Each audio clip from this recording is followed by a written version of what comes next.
get us started. I'm going to do a quick intro, and then I'm going to hand it over to Chuck, who's kind of our featured expert today.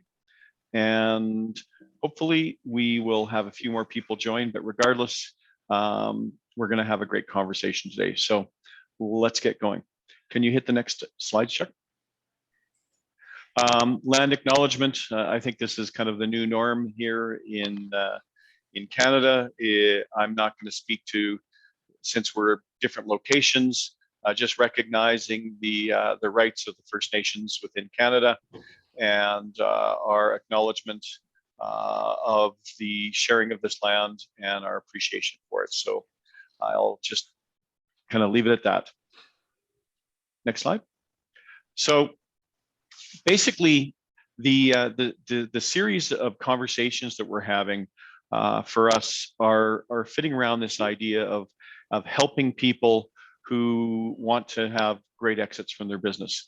Because even whether it's a startup or a third generation family business, every business should be built and run as though you were going to sell it tomorrow.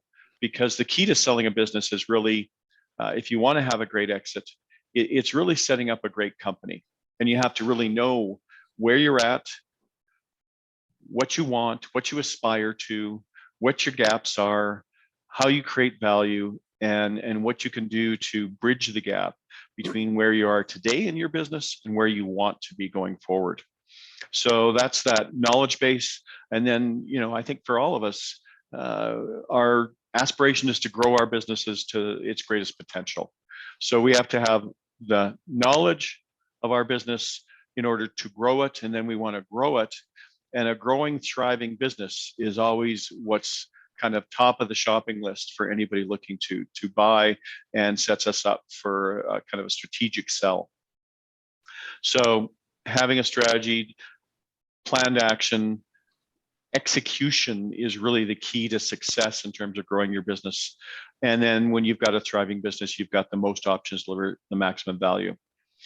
Today, we're talking in franchising, and I don't care what type of business you've got, where you're looking at starting your business, you're always looking at thinking about next at 3 stages that you have to plan for. So in anticipation of an exit, you need to get your business into growth mode in order to maximize the value that you can expect from it. The next phase is setting up so you have a transaction that's going to give you the best choice, the ability to make the best choice at the best price and keep the most money in your jeans. And then almost all business sales have an exit phase where after the transaction, you've got to allow for anywhere from, typically we see a year to 3 years, where the new buyers are going to want to get all of the value they can, relationships, systems, processes, anything that they feel still has value, they want to be able to capture that from you. Next slide. So today's a little bit different because we're talking about franchising, but as the topic itself said, the discussion today is really, how do you go from being employee to owner, to business owner, to an exit? Because the life cycle of a franchise is really a great strategy for a lot of people to be able to become entrepreneurs, to be able to become business owners, and do it much more effectively with a higher chance of success, I would say, than just kind of, if you've never run a business before, just jumping in with both feet can be pretty risky and pretty scary, and a franchise is a great option. So that's what we're going to want to look to Chuck to share with us, because this is his area of specialty. Chuck, do you want to take us away and tell us your story? Okay, fantastic. Thanks, Brad. Yeah, welcome everybody. This is just get my technology working here. So yeah, as Brad said, we're going to cover a different type of topic today. And I absolutely agree with what Brad said around, doesn't matter if it's your own business or franchise, the elements of growing, scaling, and exiting your business, the rules of engagement are essentially the same. It's just a different vehicle to get you there. That's the difference. So yeah, I really want to discuss today the path from an employee to owner to exit. And can it even be an attractive option for you within the franchising space itself? So for those of you, I always love to do this, but over my left shoulder, that is my first computer, circa 1985-ish. It's my first Macintosh. I found out today, I was just sharing it with the guys, that it's probably worth about $10,000. So that made me happy. But it always reminds me of my humble beginnings. And, you know, today I want to talk about franchising. Is it even worth considering as an option? You know, and if it is, where do I start? Right. And typically what I find when I start engaging with folks is, you know, and possibly for those attending today, is you're probably going to fall into one of these employment categories that are up on the screen. And each one will have its own level of risk. So here's what we hear from clients when we have this conversation, or with the career transition coaches that we do a lot of networking with. So when we ask them why they want to make a change, so what's driving them to make a career consideration, a career change, a business ownership change. So for those that are seeking, that are employed in a full-time capacity, you know, they're essentially saying to us is, I've made it through the last 5 years without getting laid off. However, I'm expected to produce more results with less resources and less people. So I want to explore business options while I'm still employed. So they're managing some of their risk, in other words. Now, we also talk to a lot of people that are in career transition, recently been packaged out with or without severance, and oftentimes it was very unexpected. So now they're actively looking for their next gig, you know, and the offers are coming in. A lot of times we're hearing at less pay, junior position. So it's a very discouraging scenario for them. Or, you know, you're in, you think that, hey, I'm going to strike out on my own and hang out my own shingle and go into a consulting role, right? You want to leverage your experience and skills of your particular industry and strike out, start working for yourself. But what a lot of consultants realize after they've completed their first contract is they're good at delivering their content and their area of expertise, but they quickly realize that they have to be also very good at business development, sales, maybe even some cold calling in order to keep the sales funnel full. So that's a bit of an eye opener for them. You know, we also have people that are just playing it flat out, not fulfilled in their current role, and they, you know, have a desire to make a change. Long hours, time away from the family, there's stress levels, frustration there. So they've decided that now's the time to look at all of their options, not just a corporate job or just business ownership. They're looking at all of their options.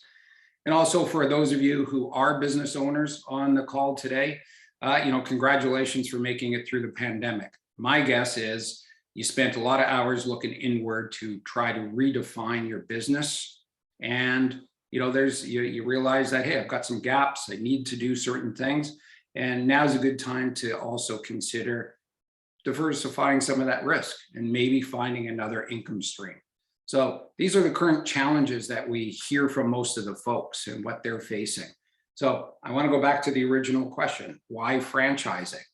And the way I like to explain it is, in the simplest terms, it's a proven methodology, systems and processes, or business systems and processes, that's going to reduce some of that startup risk and get you to break even faster and beyond.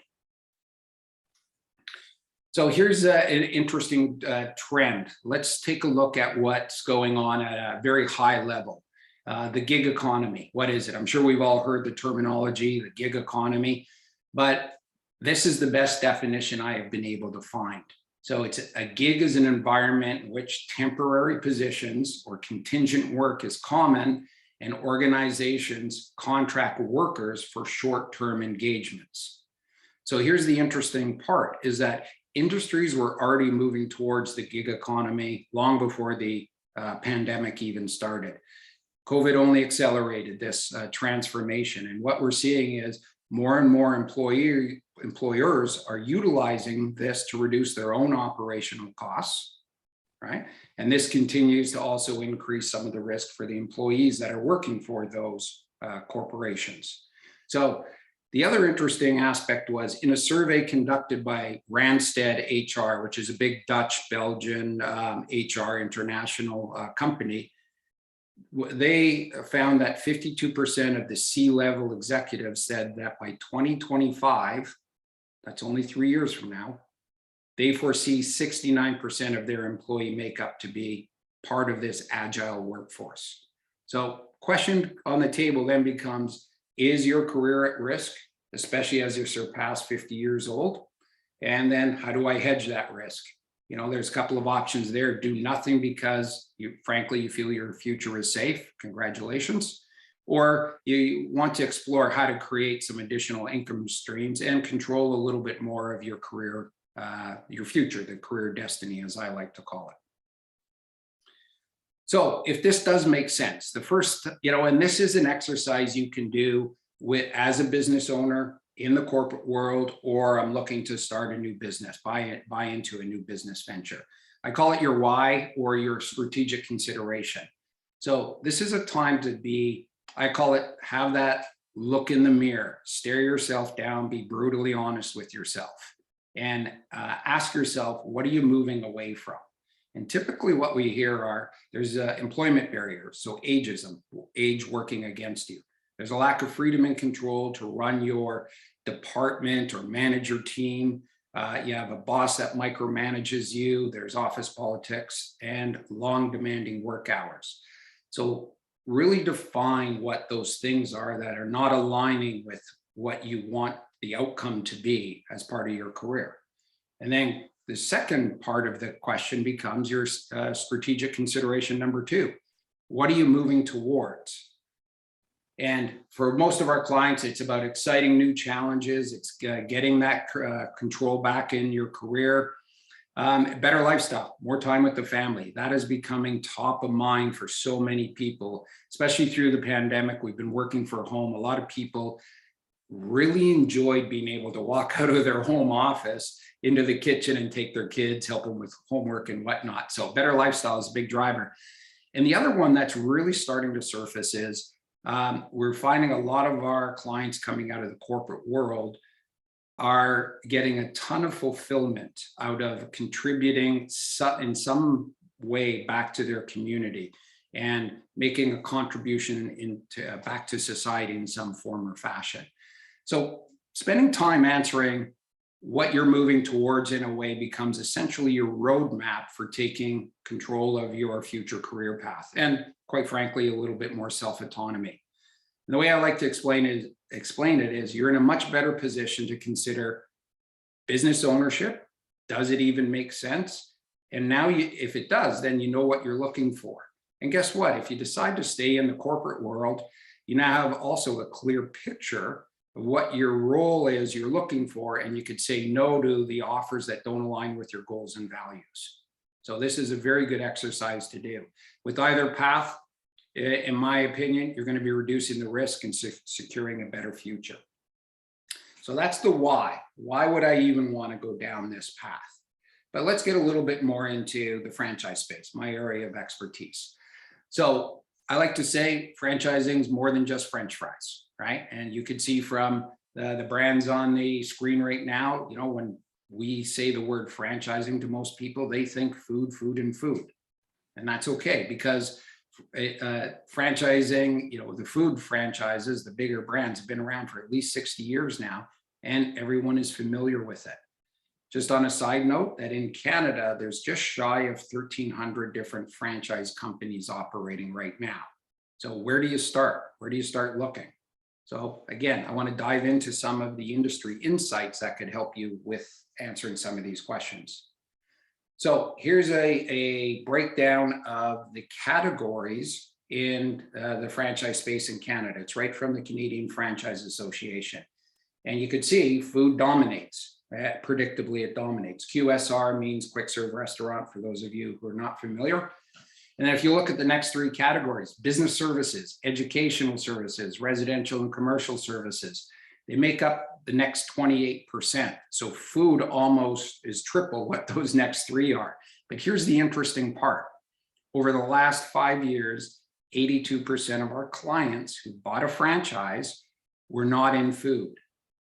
31% of them bought business-related franchises. 27% of them bought residential and commercial services. And the biggest surprise was 24% of our clients bought personal services category type of franchise. So look where that is. It's the bottom one, 3% of the makeup.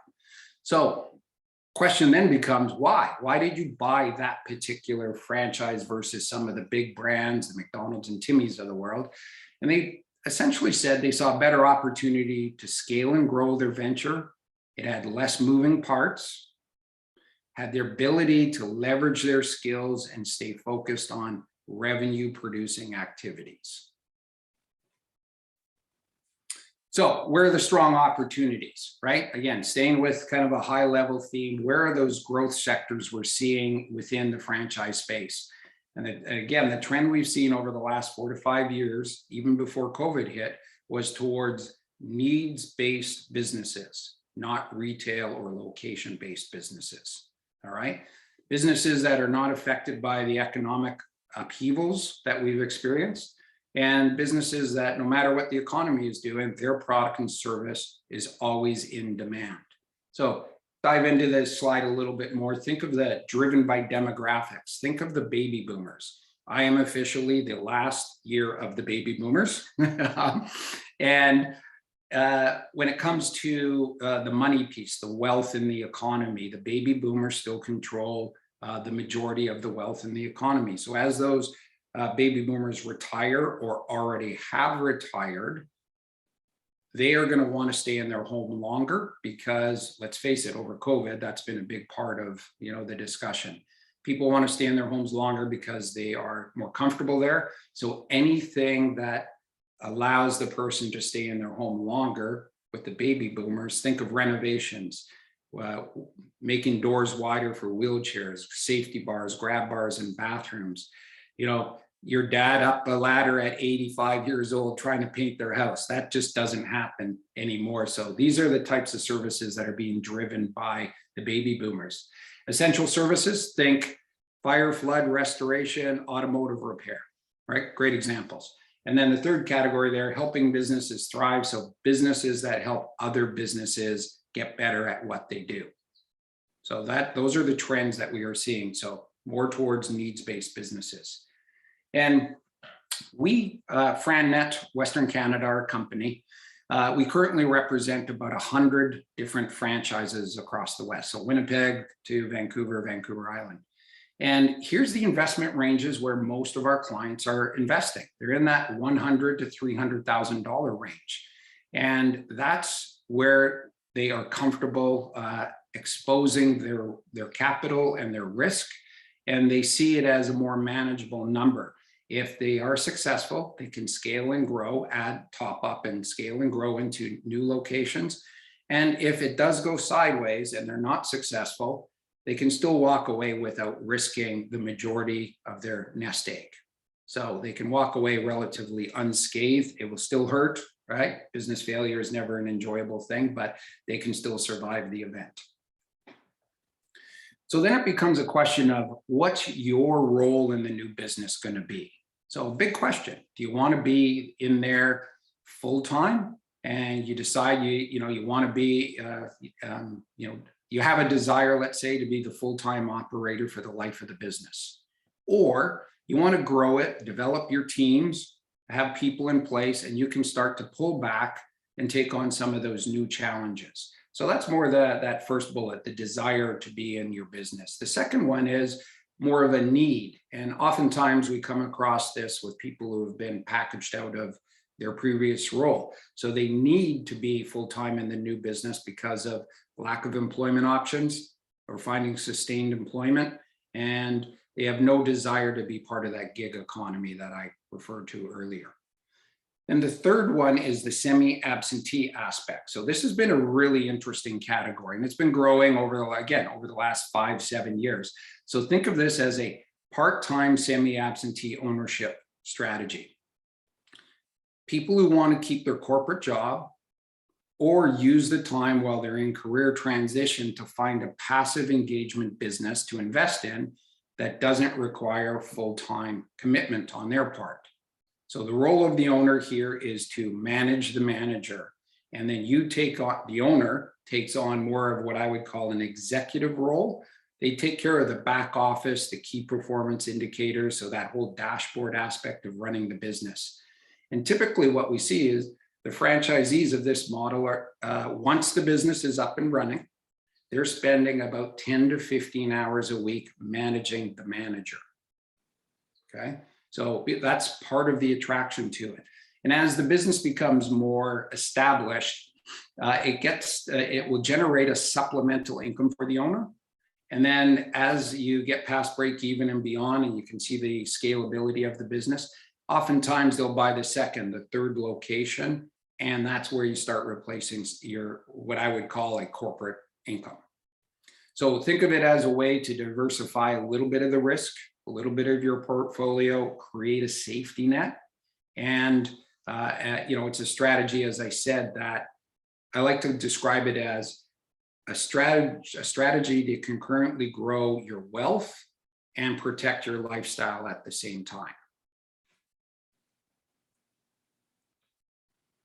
So selecting a franchise. So most people will go online and say, oh, I'm going to, search best franchises in Canada, pop up with a list, etc.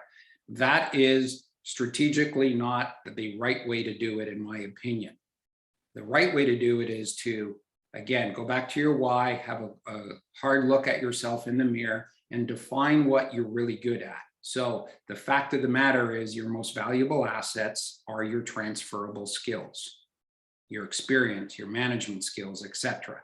So here's the interesting part. Less than 10% of the people that we place into a franchise have previous industry experience. Frankly, the franchisors don't want industry experience because they see it as you're bringing along some bad habits from the previous role that you have.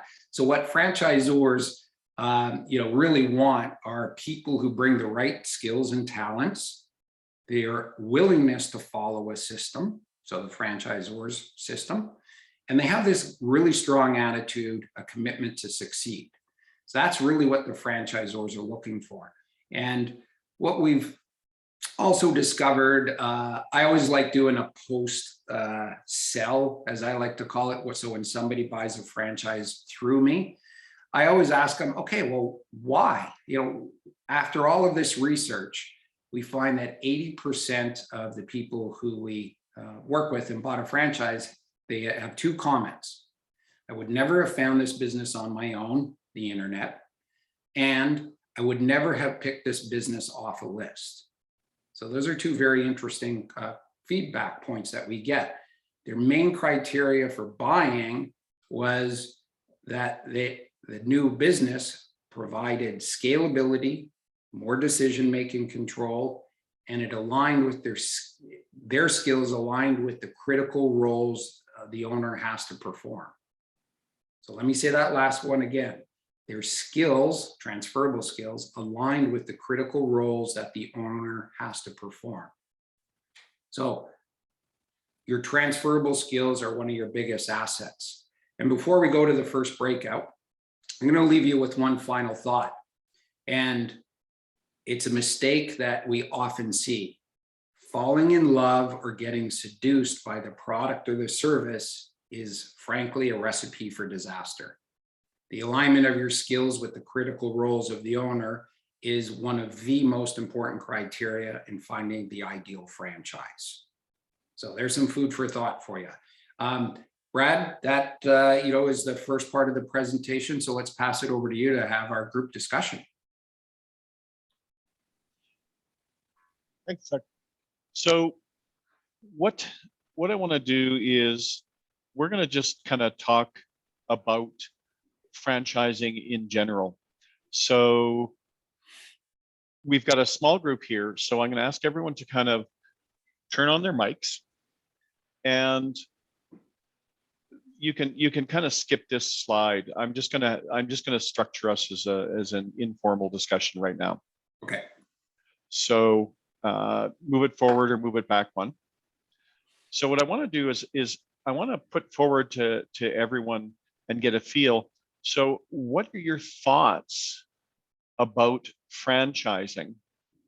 and where do you think it fits, either for yourself or potentially for, some of your other entrepreneurial peers, let's put it that way, or people that who have an entrepreneurial interest. So let me kind of just leave that bug in your Mark. I want to start with you. So when you think of franchising, what comes to mind for you? What do you think is kind of the appeals to it? Who do you think it appeals to? Just kind of share with us some of your thoughts on this. Well, I think Chuck really hit it pretty clearly when he was discussing the why and why people might move towards a franchise. That just seemed like that. That hit on I think most of the reasons why someone would consider it. For myself, I'm kind of coming at it from a little bit of a different perspective. Just in that, in the last couple of weeks, I've kind of taken on a little, funnily enough, a little side contract to assist a company in developing a franchise model. And so when I saw this invitation that was about franchising, I thought, wow, that's really interesting and kind of timely, so that I could, just get some more resources. And I was interested to hear a little bit more about FranNet and hear Chuck's presentation. So that's sort of where I'm coming at, is from a little bit of a different angle. I myself am not looking to invest in a franchise, maybe not specifically, but rather just learning more about franchising in general, sort of what sort of caught my interest. Awesome. That's super.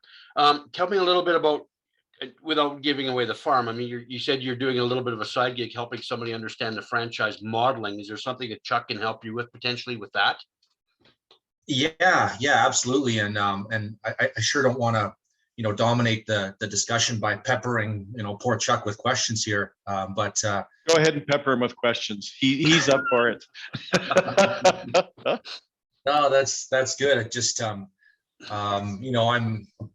kind of, sort of new in trying to make sense of it. And so learning a whole lot of things really quickly, but I'm really interested in the ways in which, franchises can be, they can be sold across a region or across a country.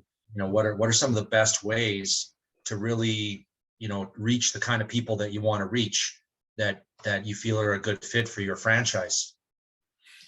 Well, that's an interesting question, Mark. I would say when you're ready to start selling the franchises themselves, I think one of the biggest mistakes young franchisors make is saying yes too quickly to early franchisees. So really understand who you want as a franchisee, and almost like the why question, right? Who makes a really strong franchisee for our business model?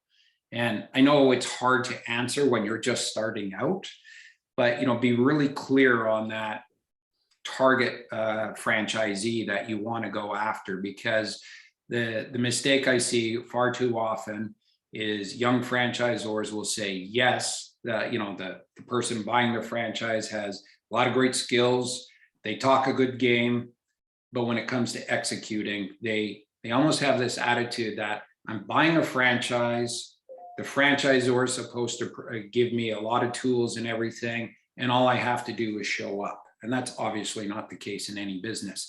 You have to be able to, you could have the best franchise systems and processes in the world, but if the person's not willing to utilize those systems, you have a bad franchisee that's not producing. And those early wins, successful franchisees, are going to help you sell future franchisees.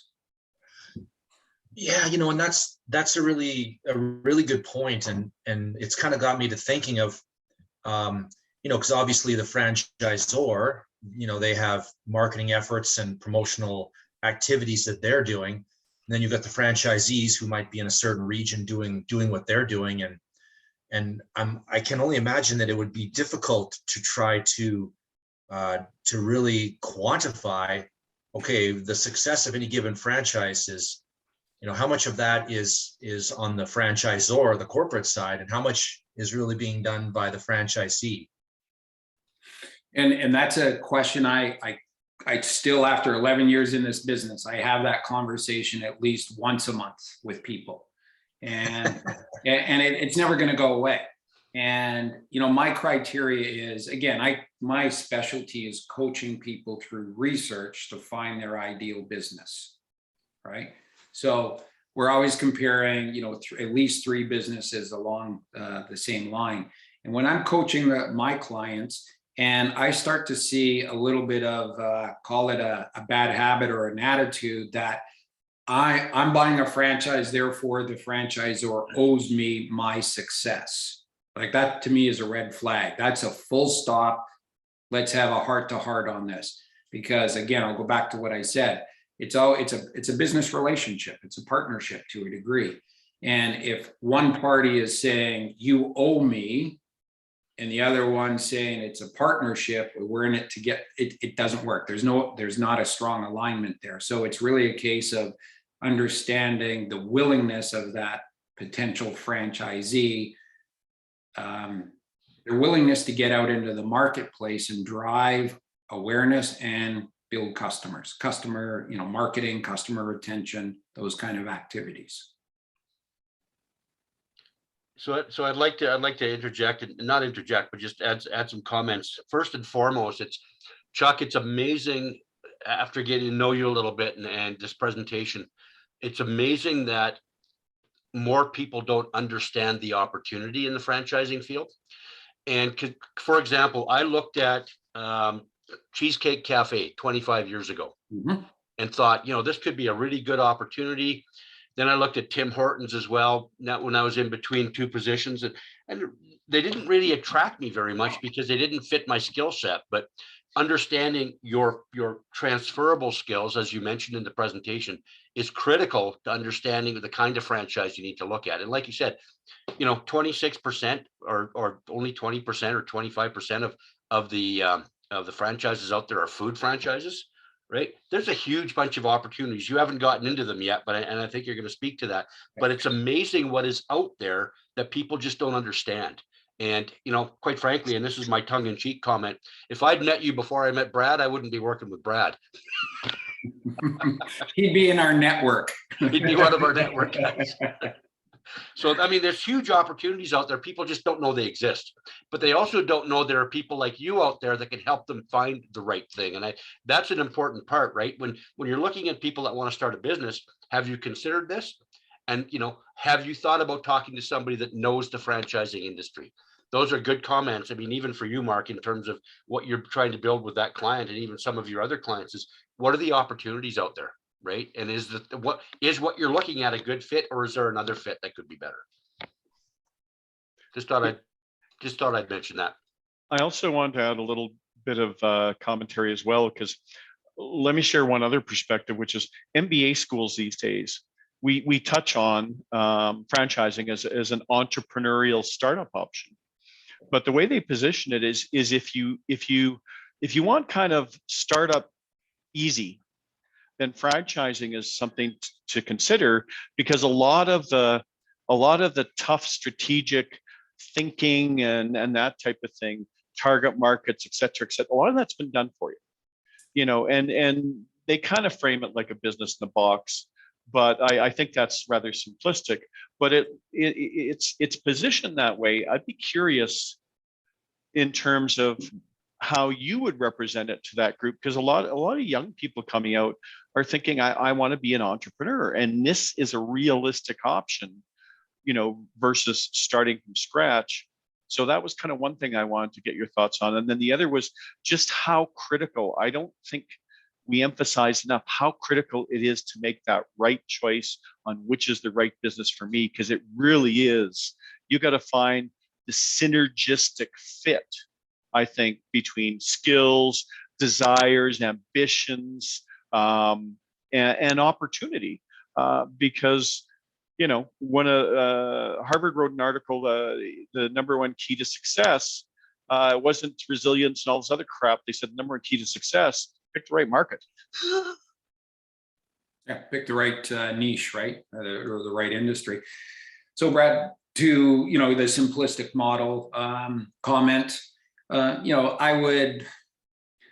got in one of my slides coming up, I address this, but the way I look at it is, yes, franchising it's more of a business in a box to a degree, but doesn't, and again, it comes back to what I was saying to Mark earlier, it doesn't give you the right to be successful though, right? That alignment of skills and attitude, and this is the right, I believe in the product, that value proposition part of it, that is such a huge part of that alignment. And of course, skills, right? The critical roles of the owner, that your skills align with those critical roles. So the simplistic part, I think, is a very misleading comment, that I see out there. Mark and Ricardo, just FYI, in December, I launched my third franchise.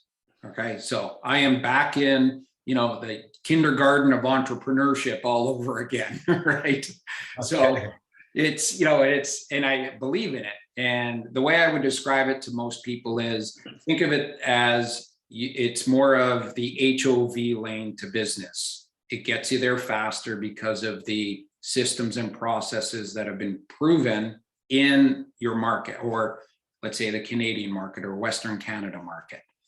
So that's the way I would describe it. But again, it still doesn't give you the right to be successful. You better get out there and hustle just like any other business owner in order to get revenues, market share, right? The awareness, etc. That way. I'm sure we've all actually seen Tim Hortons that have gone bankrupt because they weren't run effectively, right? Yeah, exactly, Rob. And I forgot the second part of your question, Brad. I think in a sense, I think you covered both sides of the question. Okay. with what you just kind of described. Okay. So Mark, unless you've got another question, Chuck, I might get you to carry on with the rest of your presentation. Yeah. Do we want to hear from Ricardo? He can't talk. He's mobile right now. So he said he can't talk, but I've asked him to write questions in the chat if he's got something specific. Okay, let me just check the chat, see if yeah, okay, nothing there. Okay. Yeah, so again, Mark, happy to take offline conversation. We could, crack a beer, more my preference than coffee all day. But we got easily an hour conversation ahead of us. Speaking of coffee, Robert, I'm surprised that Tim Hortons wasn't in your wheelhouse, because I've seen you coffee and donut with the best of them. Hey. So true. I am good at that. Yeah. Okay, then I'll keep rolling then, guys. This part, the second part of the presentation is more, again, I wanted to give some insight to outside of food. Here are some of I call them more the business models or the channels or segments of the franchise industry. So I wanted to give you a better idea, of what's out there. And there's four main categories. So retail, home-based, corporate office, and then light industrial, for lack of better description. So inbound retail. So typical investment is in the 350 to 550 range for our inventory of options, those 100 different franchises that we represent. And when I use, investment numbers here, it's all in, doors open. Okay, so there's no more surprises. The only thing over and above that would be things like working capital, marketing, maybe some training costs. So I want to try to give as accurate a number as possible. So this is where the food, right? Quick serve restaurants all fall under here. Boutique fitness, right? Let's face it, boutique fitness, any fitness for that matter, has had a tough go over the last couple of years. The one label there, Stretch Lab, is one of our franchisors. It's originally was classified in boutique fitness, but because of what they do, stretching, so athletes, from the different NHL teams, they actually work on their athletes stretch, people running marathons, those kind of things. So it's a very niche market, but it's classified as wellness. And why is that important? The banks are a little gun shy of boutique fitness, but wellness aligns much better with things like chiropractor, RMT, registered massage therapist, physiotherapist, those kind of things. So more attractive from a lending perspective. Great clips. I know there's multiple locations throughout Alberta. Artigiano, speaking of coffee, my favorite coffee brand, Vancouver-based, 15 locations here. There's 2 or 3 in Calgary, 1 in Edmonton. So they're now expanding into the balance of Western Canada. Fantastic coffee, for the record, way better than Starbucks. Decalash. So here's been one of the most interesting. So this falls in that personal services. And remember the graph, it was 3% of the total makeup of the industry. So when I present Decalash, so eyelash extensions, female market, when I present that to executives, typically male executives coming out of the corporate world, they roll their eyes at me and they're going, seriously, eyelash extensions? And then the way I position it is, think of it this way. It's eyelash extension is the product or the service. But what's behind the scenes that you don't know is it's actually an IT company. And they've made all of their systems and processes platform that could be run off of this, your cell phone. So you could be anywhere, see your dashboard, make decisions based on by the minute information. And the other aspect of it is, as kind of males, we know how much our spouses spend on beauty and wellness side of things. So the numbers are incredibly compelling. So again, what's behind the product or the service is very important. Premier martial arts guys, kids, activities, kids physical fitness. I like to describe this one more as kids enrichment, right? So it's a location-based, kids go there, membership business model. So there's predictable revenue coming in for the business owner. So there are some examples of inbound retail. Next category, light manufacturing. In the 150 to 350 range, think custom signs, printing, promotional products. You may recognize some of the names on the screen right now. Here's the interesting part. Through COVID, custom signs and signage have been double-digit increases in their business. Think about it. Making stickers for the floor, stand 2 meters apart, putting up the plexiglass dividers between people, grocery stores, those kind of things. So incredibly successful. And the interesting part about light manufacturing is you're not in AAA rent such as a retail, you're more in light industrial. So it's a lower cost base. And oftentimes we see the owners scaling their business from a single location. So they add more volume. They don't have to get a second or a third location. B2B services. So this is where I think, and again, I don't know Ricardo's background, but I think this is where most of us typically are falling in. So $70,000 to $150,000 investment. This is more of a home-based type of business, professional B2B type of service. So you need a cell phone, a laptop, and your car, and your ability to drink coffee and talk a lot, right? And network. But here are some examples, again, back to Brad's point, Robert's point about you just don't know what's out there. Digital marketing. So that's WSI, which is a Toronto-based franchise. Think of what's happened over COVID. We weren't allowed to go out and see each other, meet for coffee, network, do all of those things that, as humans, we like to do. So for business owners, there wasn't a lot of alternatives. Digital marketing became massive, and it continues to be super strong. Express employment professionals. So think of temporary staffing. So temporary staffing with express employment fits perfectly into the trend of the gig economy, right? So think of that, the leverage that's going to happen with the trend versus what this express employment professionals provide. So they've been around for 20 years. They're actually classified as the 4th largest employer agency in North America. So some really good, pedigree there. Sandler training, so executive sales training, executive management training. So again, these are more, I like to say, these are businesses that you can't be allergic to sales in, right? You have to have the ability to go out there and talk to people. Last category, residential commercial services in that 125 to 250 range. A lot of times these are owner operator type of businesses. You can see the different categories in there, guys: home improvement, residential repairs. This is where the baby boomers, that demographic, again, are really driving this part of the market right here. You may recognize some of those names up there. Of course, Budget Blinds is probably the biggest. Pure Clean, fire damage restoration. Again, more of those essential service type of aspects. So let's talk about, let me do a bit of a recap. So we talked about, is franchising even worth looking at? If it is, what's your why? Why are you doing this? What's your role in the business, right? How do you see that? I've described obviously just the different types of franchises out there, but then you've made a decision to get in. So what are some of the keys to scaling? And we've all heard the old adage, you've got time and money, but rarely do you have both, right? So let's look at, I want to just break this down a little bit more on the time aspect. So the question is, how much bandwidth do you have available to invest into this new venture?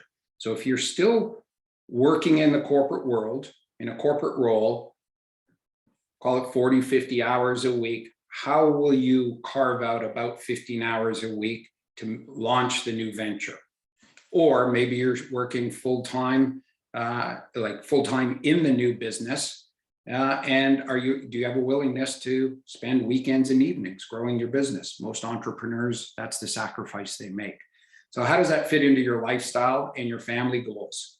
Is your spouse on board, right? Are they okay making this sacrifice along with you? Because it is a family decision. There's no way around it. It affects the entire family. So the money part, financial resources, obviously a big part of any business decision.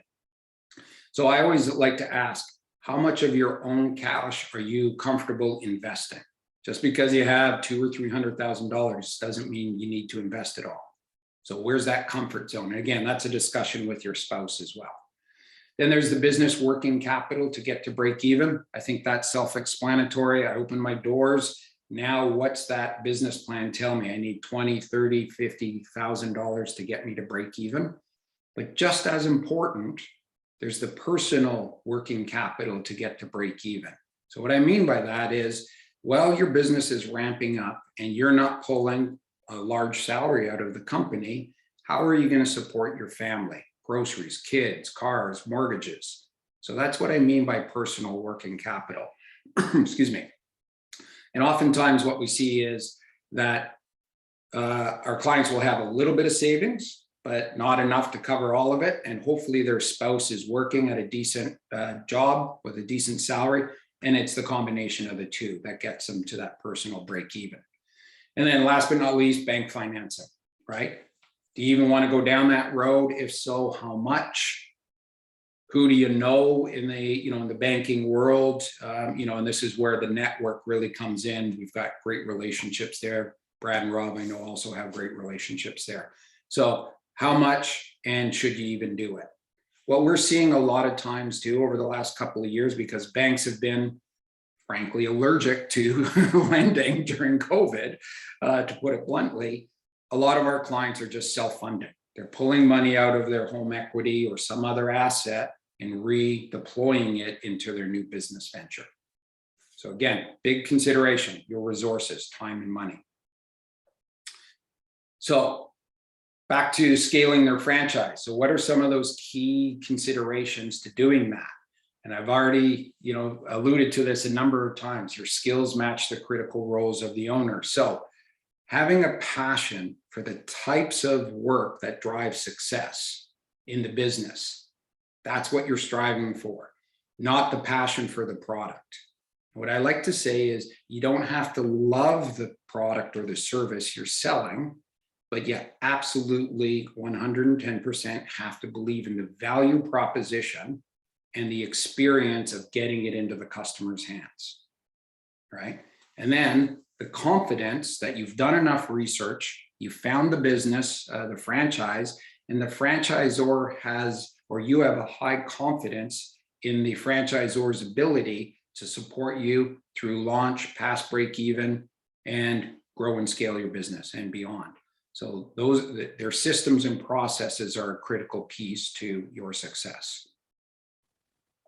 And by the way, guys, this all happens in research. This isn't buy it and then figure it out. This is, we find this out before you write a check and, you know, sign any franchise agreements.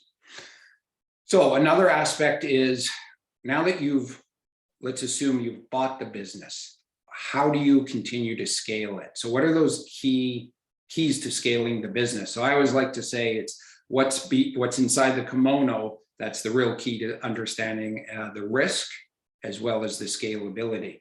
So what we see is the ability for you and the franchise. So there's that marriage of both of your skills and your experience, where you are focused on consistent execution of the business plan. In the early days, it's all about customer acquisition, getting revenues and whatnot, driving sales, right? How do we do that? What are the methodologies? Is it a digital format? Do I have to go out and network? So you really understand what that is. And essentially you're building, you know, a category in leading operations, as I like to say. So think of it this way. So here are some of the key factors along the bottom that I just pulled up. So think of a marketing as, you know, is the marketing plan being executed, securing customers and creating cash flow before you even open your doors? That's a powerful franchise system if they could do that. So think search engine optimization, think artificial intelligence, think call centers where they're answering the inbound calls to you, pre-qualifying them and booking appointments. So you are going out on warm calls, customers that actually want to see you instead of cold calling. So that is a powerful part. Knowing where, excuse me, the staffing part, knowing when to hire staff because there's already that operational plan in place, right? Instead of trying to invent one. So Brad, back to your comment about, you know, the simplistic, you know, business in a box. This is where, when you dive in a little deeper, you understand the power of the operational plan that's already in place. One of the other key areas, and it's only going to continue to become more and more prominent in franchising, is big data. So think of big data as leveraging the collective knowledge of not only all of the franchisees in the entire system, but also the franchisor's head office. That allows you to make better decisions, to make you know, strategic, better decisions for your own business. You know, to me, that's powerful, and it's only going to continue to evolve and get stronger. So the way I like to talk about franchising's backbone is it's a great hybrid for somebody that's coming out of the corporate world, let's say. They're used to having all this corporate structure around them, infrastructure around them, personnel, systems, processes, money. And so they've got, franchising has a lot of the similar backbone of a corporate role, except you get the hybrid and the, what I would consider the benefit of having the entrepreneurial aspect of running your own business with this corporate backbone. So you're spending time on revenue producing roles instead of trying to invent them, right? And I can tell you from my very first business, it took me 4 years to get to break even. This little guy was along the way for the ride at the time. And it's because I was inside building systems and processes. I wasn't out getting customers. We ran out of money. The bank of mom and dad had to come in twice. Personal story. So building it to sell. And again, this is, you know, think of this as what's the exit? What do I want to do with this thing at the end of my journey? Do I want to keep it? Do I want to sell it? So there's different ways to do this. And of course, you could sell it internally to a family member. A lot of times, and again, this is what I was alluded to in the why part. a lot of what we're seeing are family members buying a business for their kids and leaving the legacy for their kids because the challenges that kids have in the marketplace today. You could also sell it on the open market, or what we're seeing a lot of times too is people will keep their business, they'll hire a GM to run the day-to-day, and then they pull an annuity out of the business when they retire, and they keep a percentage of ownership.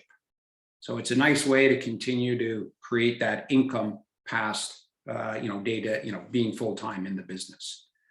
And of course, this is where, Brad and Rob, this is your area of expertise, right? This is where you coach people to maximize their exit value, right? And this is some of the key areas we consistently see that in order to maximize value, if you're missing on some of these, and these are high level, there's a lot more to this, of course, but if they're missing in any of these areas, that's a gap that needs to be, addressed and closed in order to get maximum value in the open market. So what's driving, the EBITDA higher? Business development, of course, sales, what are those systems and processes to get customers and keep customers? The financials, again, it's all, it's about the numbers, the KPIs, the ability to track numbers, and are we reaching our benchmarks that we set out for ourselves? Excuse me. Mentoring, the human resource side of any organization, I think gets not quite enough attention as it should, because your talent is one of your most important assets within an organization. So training managers to take on leadership roles with their team and intentionally giving them more latitude for decision-making and team development. And guess what that does? It takes some of the pressure off of you as the owner. So you're developing a team to take on more responsibility in essence. Then there's the staffing plans, the talent pipeline. Again, when do we need to hire the next person to fulfill the next role, the next phase of our growth? So what are the triggers? And again, it might be revenue triggers. It might be team triggers, meaning we need more people because of the volume of work. Whatever it is, what is that signal that triggers you to start looking for some of that talent that way? And then some of my final thoughts, guys, as kind of a wrap up. When you're looking to grow the critical roles of any business that way, it comes a lot back to the old adage of working in your business versus working on your business, right? We've all heard the saying, it's easy to theorize what it means, but actually implementing it is a whole nother animal. So as the owner, if you're knee deep in the day-to-day activities of the business, the majority of the talent and knowledge lies with you. And that's risky, right? Especially when you potentially go to sell. So the value of the business is you, is in you, not in the business. So having this plan and creating, this strategy to maximize the value takes time and discipline. So I always recommend to any business owner, carve out part of your calendar, 2 hours a week where you work on your business, not in your business, right? And from my own personal experience, guys, my role of any business I have ever owned is the top line of the slide. Your goal is to make yourself obsolete in your own business. So let me say that again, because I get people looking at me strange when I say that to them for the first time. Your role is to make yourself obsolete in your own business by creating the staffing plans, the financial discipline, the sales methodologies. That's what is going to create the value of within your business when you go to sell it. And frankly, I encourage each and every one of you to embrace that goal and always work towards it, because I know it has served me quite well. And then the other aspect, which Brad and Rob will talk about in their own plans, is what do you do with all that money? It's kind of, when you go to sell the business, ideally you put a lot in your pocket. We have, as Canadians, still the capital gains exemption tax, which is, I believe it's still $850,000 lifetime exemption. I know when I sold my previous business in Toronto and moved out west, that was one of the happiest days, because yes, I had my jeans were pretty full, but I was even more excited when I didn't have to pay CRA all those taxes that we normally would have. So final thoughts around, scaling and growing their business that way. Brad, I will wrap up with that and pass it back over to you let's continue our discussion. Excellent. Thanks, Chuck. So we're gonna kind of have a discussion really around franchising, and what I'd really like to do is, Ricardo, Mark, this is a chance for you to kind of, I think, really pick Chuck's brains. So when you said you got 100 little different questions, I would like to invite both of you to kind of just start feeding those out, and what are the questions you've got, because I've really enjoyed Chuck's material. I thought it was excellent in terms of quality and kind of to the point. But there's so many nuances around this that I think you may have questions on. So please, Mark, Ricardo, go for it. Hey, Ricardo, I've got the chat open, so when you're typing your question, it will pop up right away. And Rob just put in there, 912,000 is the capital gains exemption now, so they've upped it, thank goodness. Yeah, it's being indexed as well, so. Yeah. And Ricardo's not driving now, so he can probably even talk. Yeah, how are you doing today? Well,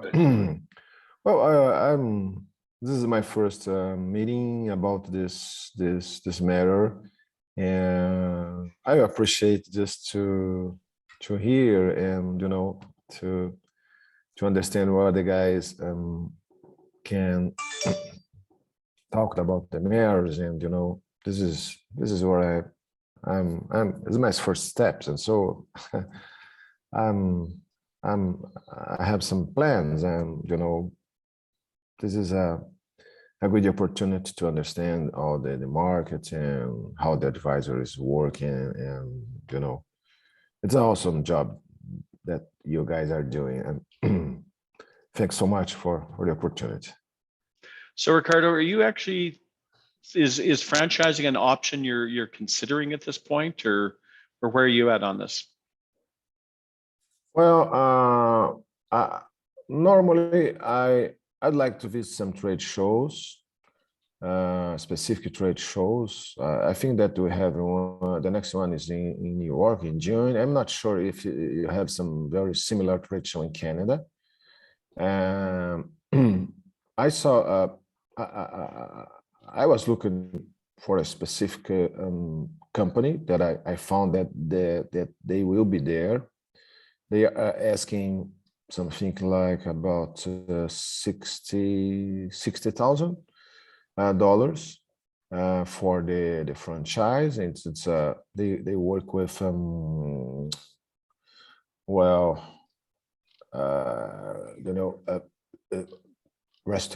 not restoration. It's specific wood restoration, homes, kitchens, restoration, something like that. The name of the company is Enhance, I think so. This is my first goal. And what about wood? Because this is my hobby. And I think that with a partner, maybe we can think about start some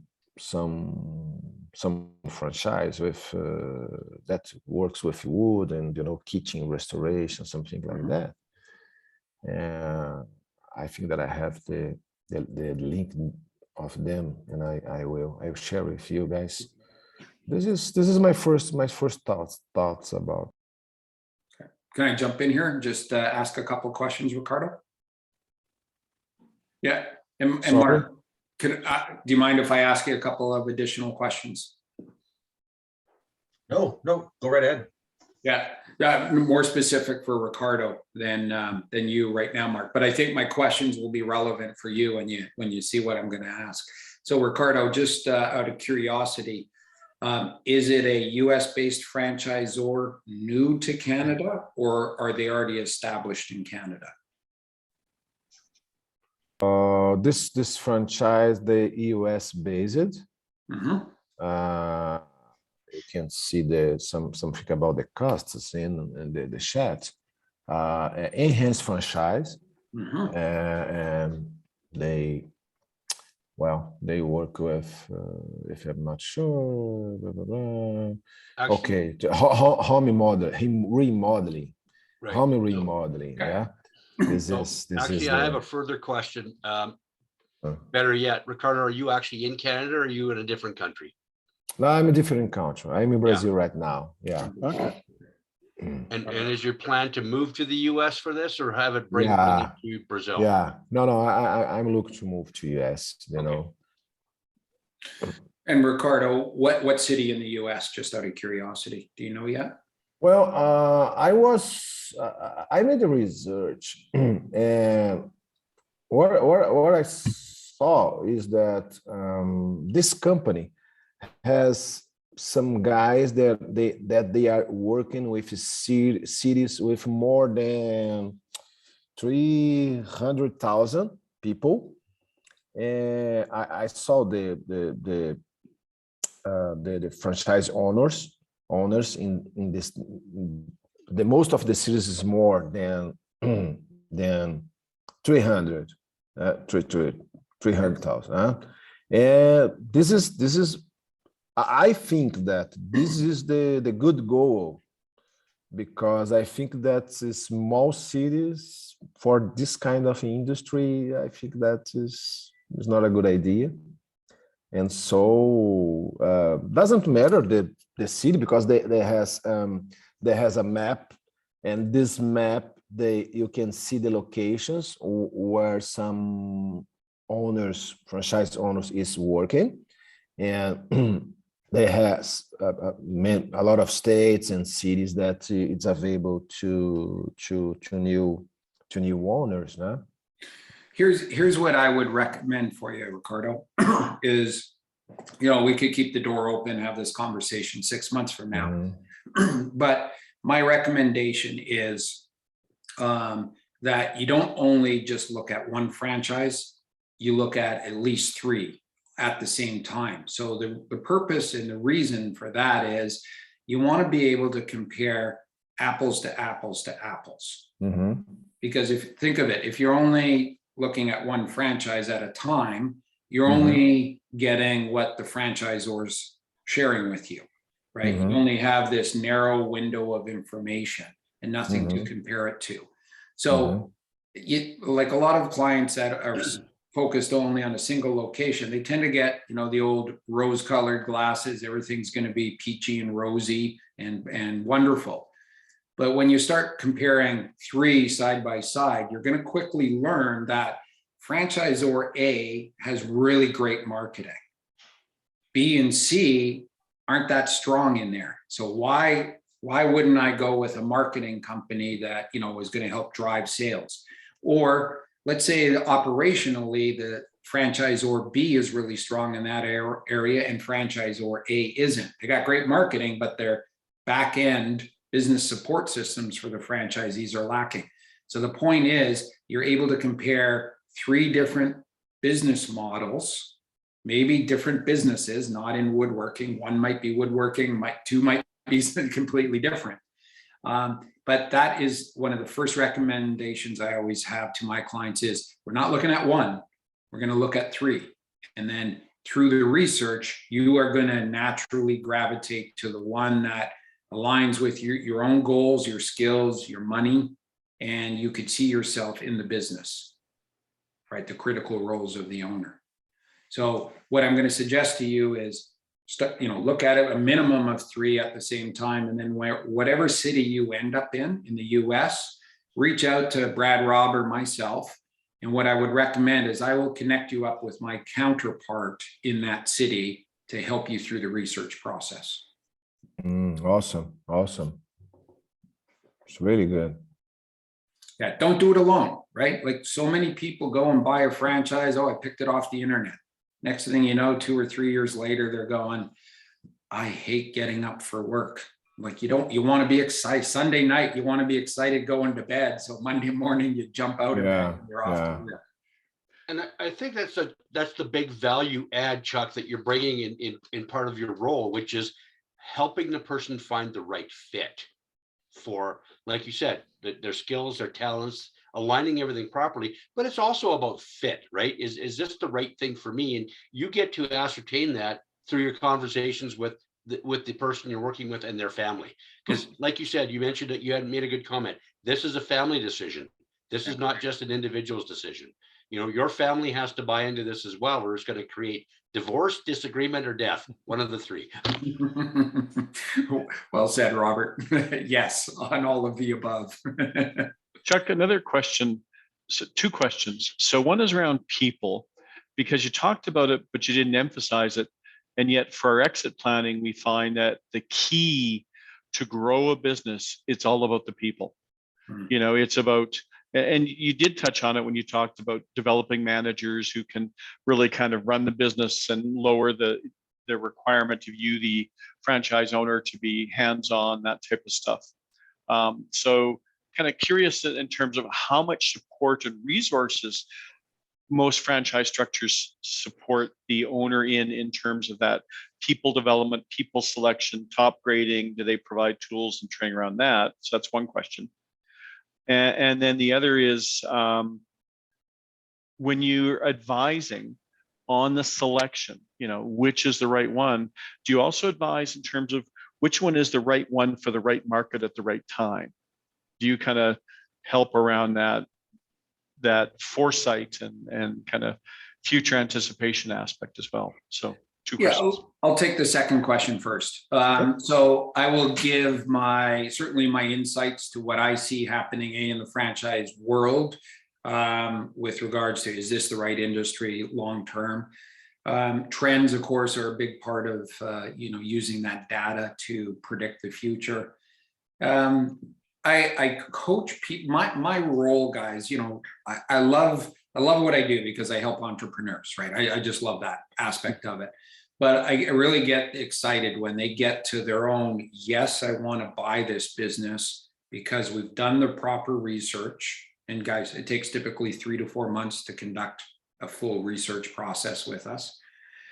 We've done the full research. I've got the facts. I believe in the systems. I believe in the product or service. It aligns with my skills. Therefore, I'm really comfortable with saying, yes, this is the business for me.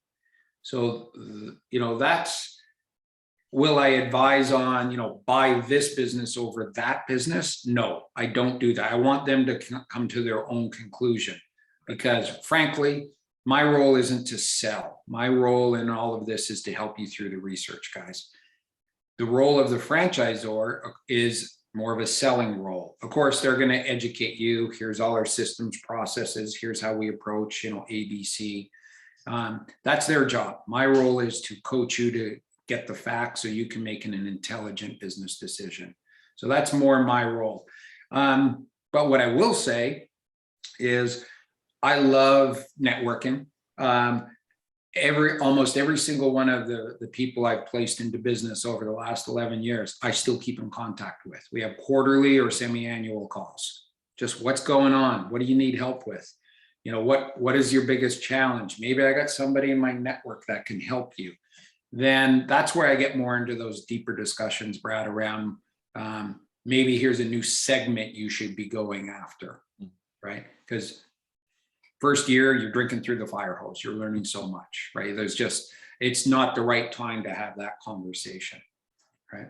So second question answered, I believe. So the first question around HR tools and training and things like that. Again, this is where I call it the risk profile. Mm-hmm. So there's a maturity level of any franchise system. So the young ones, obviously, let's call them 15 locations or less. To me, that's still young. They're still cutting their teeth. Mark, and this is kind of, a little bit more information for you on this. The risk is different because essentially you're going to be the guinea pig, the beta test. If you buy the business, they're still figuring it out.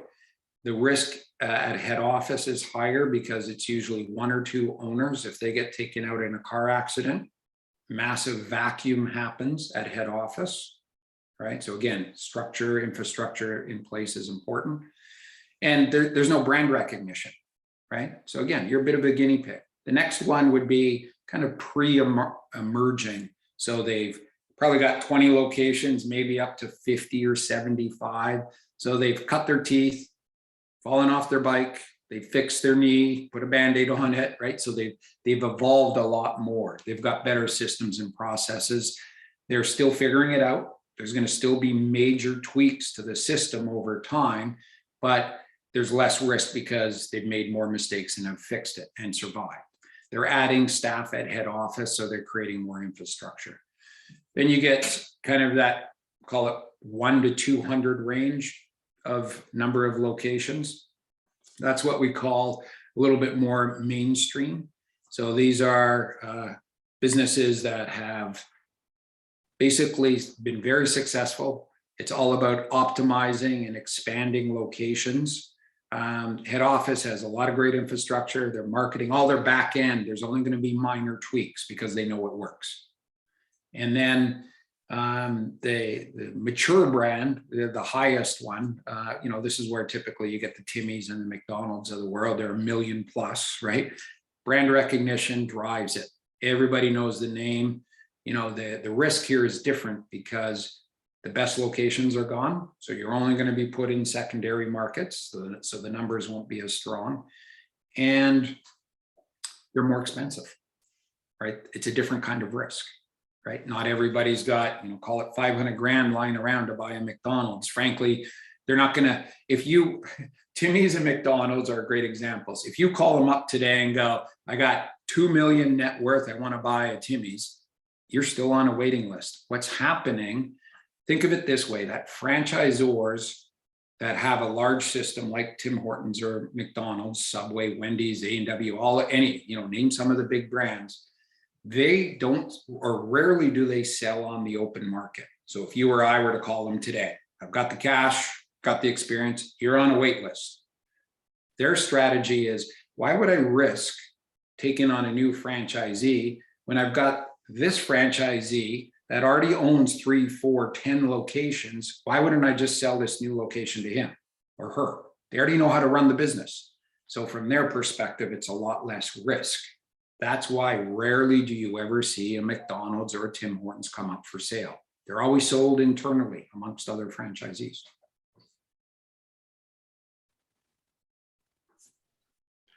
Mark, any other questions for you? Well, at risk of opening up an enormous can of worms, I was going to ask how you might approach valuation of a franchise. It's a tough question, right? And it's worth whatever someone is willing to pay, obviously. But what are some of the more standard methodologies for finding a reasonable value? Is it based on cash flow or based on assets? What's been your experience? So this is once the business is established and you're selling franchises and you're trying to get to a selling price to sell new franchises, Mark, is that part of the question? Yes. Okay. Yes. Yeah. Success, revenue, and here's the methodology I'm going to recommend to you, whoever the company is that you're taking on this contract with. I would highly recommend that you open up 2 or 3 corporate locations and prove everything out. The support, the marketing, the operational side of it. Who is responsible for what at head office to support franchisees? So get at least 3 corporate locations under your belt to prove the model out. Then once you're confident that you have all of that figured out, or most of it, then that's the time to start engaging with, franchise lawyers to build the contract that you ultimately would have people sign, SEO companies to really drive the marketing. So what I'm getting at is the more dollars you invest in the infrastructure, that's where the value is. And if somebody, I see franchise fees as high as $70,000 now. Okay. That's just the franchise fee. But when you dive in, and most people go, that's crazy price. That's enormous cost. But when you dive into it and they provide more of that, out of the box operational plan and marketing plan, it's worth every penny. So it's in the early days for your company, I would say the value is going to be more in the infrastructure that you're bringing to the table. From the corporate locations, of course, in franchising, you're not allowed to use corporate locations revenue claims, but you can produce audited financial statements that become part of your franchise contract that any prospect would look at. So the revenues, the audited financial statements will become part of that valuation.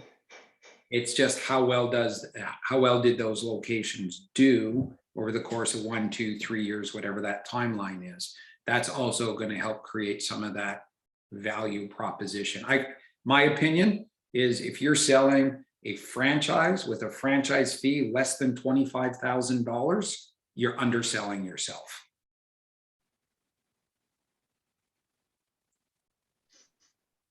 But that's not the buy-in fee. That's the ongoing fee, right? No, the franchise fee is the one-time fee franchisees, let's call them prospects at this time, interested parties. That's the one-time fee they pay to you, the franchisor, when they sign the contract. Got it. And then there are ongoing fees associated with the branding and services provided by the franchisor.